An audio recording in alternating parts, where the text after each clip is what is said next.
Hello there. I am so proud that you've taken the step to work out exactly how much you need in order to be confident that you'll have enough money to be financially free, to be able to choose how you spend your time, where you spend your time, and if you want to use your God-given passion to work with the people that you choose to work with, the clients and colleagues. Isn't that an amazing thing? That for me is what financial freedom is. It's the ability to choose. And what makes money stress-free is the ability to know what you need to do in order to reach that goal. There's always a level of anxiety when we don't know, because in actual fact, our soul knows that we have no clue whether or not we will or won't get there. I'm Lisa Linfield, and if you're new here, I hope that you find the confidence to take your next step towards financial freedom, to get on top of your money, to have the peace and stress-free approach to money that all of us deserve. I'm a board-certified financial planner. I own my own wealth management business, and I personally am financially free. But what I am most passionate about is helping people like you to get on top of their money, to teach them how to work money in a much better way. So let's start filling in the spreadsheet. It is really quick, really easy to use, and I so look forward to taking you through it. So this is the spreadsheet, and let's dive into it.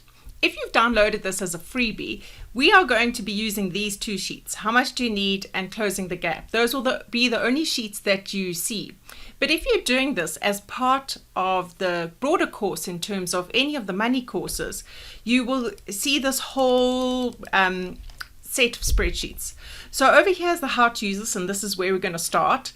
Now, for those of you that haven't used any of my other spreadsheets, the budget download spreadsheet, or alternatively have done the course of stress-free money, debt-free, or the Protect course, this is just part of the books you'll get. So whatever course you're doing or however you're accessing it, you will have the sheets that you need. So as I mentioned, I'm extremely excited that you've decided to take this step. I believe that with the knowledge, you can actually take the correct steps, and then you can consciously choose. You don't get to the end of your life to when you're 60 and go, oh dear, I've got a problem. Choose now to know your numbers and to get excited about finding a way to get to your path. So this is the spreadsheet. If you need anything or you have a question, just email info@southernpridewealth.com, and this is a link for you to find this video at a later stage when you are kind of wanting to do it again. And I really suggest that every single year you go through a full update of all your numbers. So the sheet is intended to work that you do the tiniest little bit amount of work, and the spreadsheet does the biggest amount of work. And for that to happen, all you need to do is complete these blue things. These blue ones are for you to complete. The red ones are when there's a formula or calculation, so don't touch them. Just leave them where they are. And the yellow ones are guidelines, and those guidelines you can change if you want, but if you don't know in specific detail your particular circumstance, then you can make sure that you are kind of in the ballpark, because these are the average numbers. So let's start and head right into it. How much do you need? Now, how much do you need is really kind of a step of 3 steps. The first thing is, how long do you have to save? How long are you going to spend once you are retired or financially free? And then how much is your money going to grow by, and how much do you want to spend? So those are the only 3 kind of elements of it. And it truly is quite encouraging to know that. The next element in terms of closing the gap has one more number. So they're basically 4 sets of numbers that you need to know. So let's start with the number of years. Okay, so time is the biggest friend of money. We all know that there is this compound curve that we see for the gurus, and that compound curve really works. And I can tell you in real life it works, because if you had have asked me 10 years ago, would I be able to be financially free? I would have said not a chance. I'm so far away from it. And for those who've done stress-free money with me, I shared to you my personal numbers and journey of kind of how it was flat for 8 years, and then grew exponentially. And so it's so important to have time for your money to grow, to make money by itself. Money babies, as one of the adverts had. It just works while you sleep. So how old are you now? Let's say, well, I am 47. And what age do you want to start working? Let's say it's 60 over here. So that means that I have 13 years to retirement, 13 years to save the money that I need. We in the financial planning world use 95 as the assumption for death, because although the technical thing of life expectancy is currently in the 80s, we know that people who look after their money financially and who are focused on their money in general are more focused and disciplined with their health and with their lifestyles. And so therefore we have a longer life expectancy. If you use a number like 80 or 85, the problem with that is that if you hit 85 and run out of money, the downside is so big. So don't use 85. I really recommend that you keep this at 95.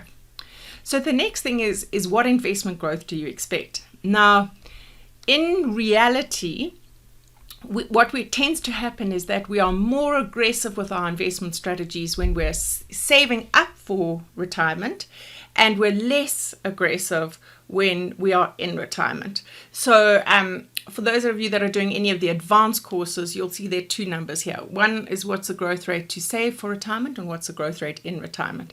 So I'm going to use this, which has two components to it. And you should always think of, and this is one of the, not unique, but I think it's unique ways I teach, is not to think of a number, but to think of your growth rate in terms of inflation plus. So in South Africa, if you get a 10% growth rate, that's pretty cool.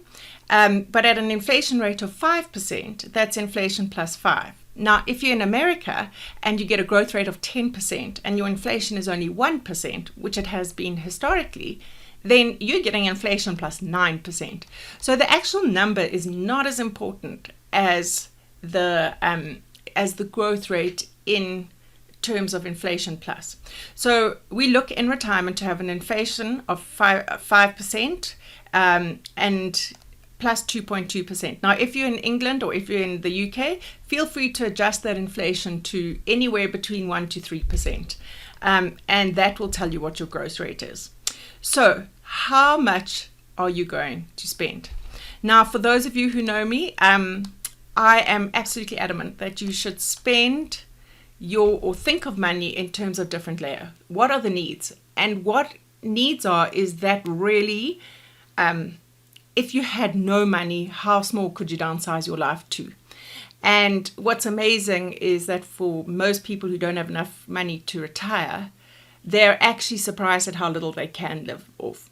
And so those are needs. And the first step of financial freedom is financial independence, is not having to rely on your children to pay for your accommodation, to pay for your food, and to pay for your medical bills. And those basically are the three most important things. Obviously, there's things like basic transportation, and there's things like if you need medical insurance or medical aid, those things would come under needs. But needs is basically how small can you cut your life and still be okay. And that's obviously the first goal that we reach towards. Financial freedom is when we can fulfill our wants, and we can explore, and we can give and be an active contributing member. But the first and most important stage is to understand your needs. So in this spreadsheet, you can do one of two things. I personally believe in the mindfulness impact of being very clear on what your needs are. In fact, most of my teachings center around a focus first on meeting these needs, because if you can do that, you will never rely on someone else. So I have given you space for needs. I've given you space for children if you're still going to have to support children in financial freedom. That's one of the things that happened with John and I, is that we were actually financially free much earlier on, but then we needed to work and save money to pay for children, because unlike most people, because we were financially free at a young age, our children still have to have education paid for and weddings and cars and things like that. So it was really important for us that we still had a line of children. Savings and life insurance Obviously, once you are financially free, you don't need to pay for life insurance because you don't have any debts or anything else to pay for, and you don't need to save. But some people still put money there. Your wants are the things over and above your needs. It's living in a bigger house. It's having maybe a bigger car if that's important to you, or more holidays or vacations. And explore is the ability to travel extensively or spend your money lavishly on other things that would not be in kind of your needs or wants. It would be a much more greater level of I guess, spending, and then give. And all of us should be giving, and that would be where you would put your give money. So let's say our needs are 25,000. Now, for those of you who are doing the other courses, this number is going to automatically populate because it comes from all the other sheets that we've been doing. And we don't need to have anything for children. We don't need to have anything for savings and life insurance because we're at the end. We don't need to save. And then in terms of wants, let's say we want 10,000 Rand. Now, explore. In actual fact, we want to do lots of overseas travel. So let's put that high. Let's put that at 15,000. And give, we absolutely want to give. And let's put that at 6,000, which will give us a total of 56,000. Now, what happens is that you will see that the spreadsheet is automatically calculating as we go. So this first column tells us what that amount of money will be at the time we retire. Now, if we're going to retire in 13 years' time, the money's actually not going to be able to buy the exact same basket of goods. So if my needs are 25,000 Rand now, that's for my house and my food and my car and, my basic health insurance, then to buy that exact same standard of living in 13 years' time is going to cost 47,141. So because that is a bigger number than today, at retirement, you're actually going to need 14 million. Now, that just sounds like a stupid amount of money right now for where we are now. Our brains don't have the capacity to imagine that a world where that's what it costs. So what we are doing, and what we talk about always in retirement, is what is that in today's money? So if you need 25,000 Rand in today's money, that is 7.5 million Rand. Now, it calculates that all the way through. And I want to tell you that if you have a shortcut and you know that your expenses are 30,000 a month or 20,000 a month, then just put that number in at the bottom, because the Excel spreadsheet reads from these bottom numbers. So don't worry about it if you don't know your numbers in detail, but I really recommend that you do. So let's go up to the summary. The summary says you have 13 years to retirement, and that's from 47 to 60. And then you will have 35 years that your money needs to last. Now, that is hugely important, because if I had no money right now, I have 13 years to save for 35 years. So I need to drastically cut my costs and drastically increase my savings rate in order to fund 35 years from just 13 years of income. In order to do that, in order to live the life that I want to live, I need 56,000 Rand a month, which means that if I need 56,000, I need 16.8 million right now. Now, remember that this is an important kind of number to know, but each of our own tax statuses, and this is what you do in the advanced investing course, is the types of products we have, we pay different tax on them. So it's important to know what your life is going to cost you, but then in a more advanced level, you also do need to know how much tax you're going to pay on top, because you still need to provide for that. So it's really important to know these numbers. And then the question is, okay, if I need 16 million and I've got 13 years, how much am I going to need to put aside in order to have that 16 million? So let's look at the next spreadsheet.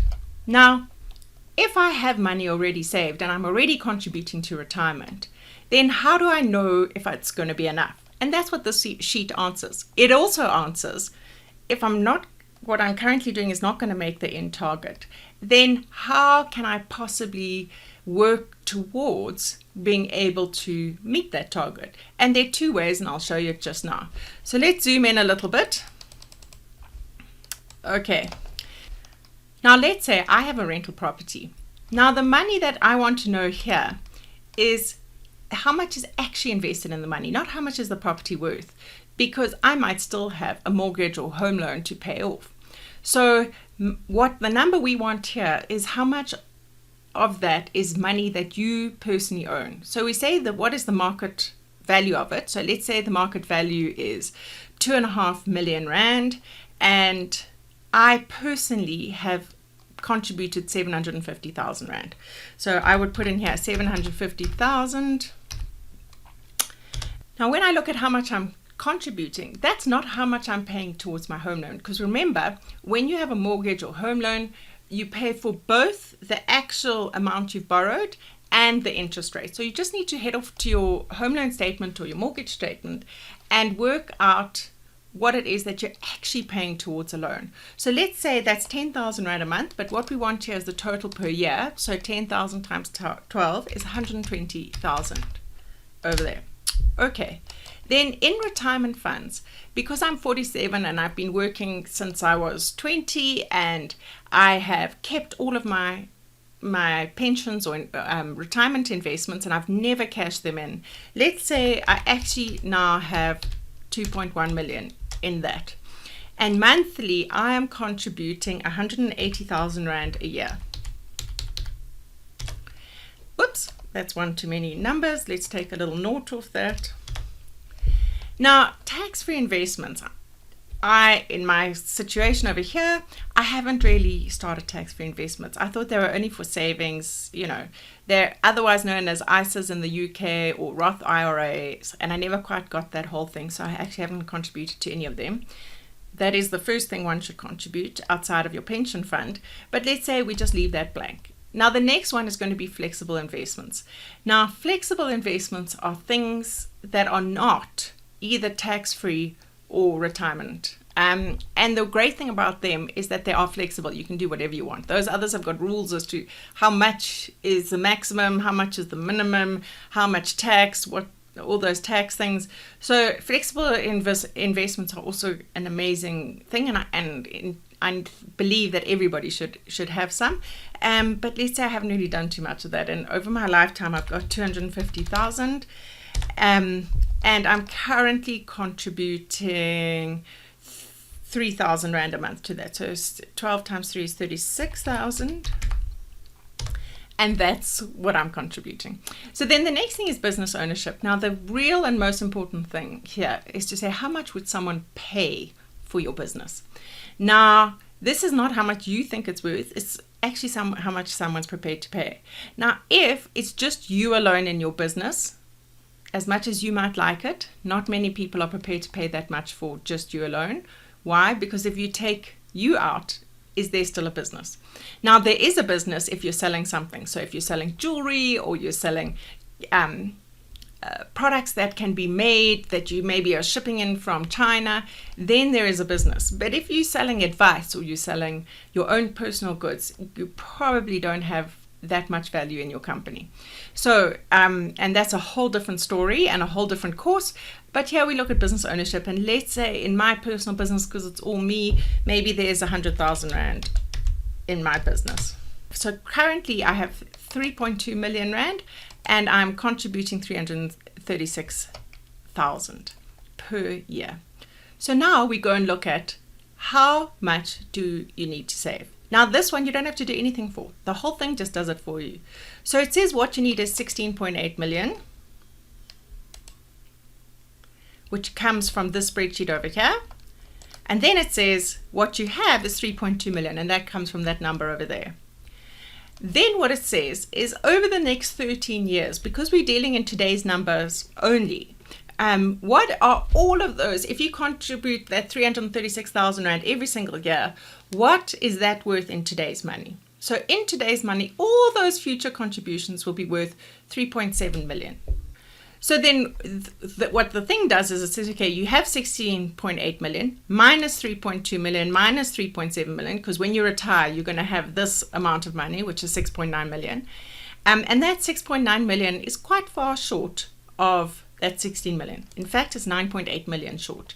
So the question is, from now for the next 13 years, if I want to live at that same standard that I'm living at now, I need to put in another 55,000 rand a month.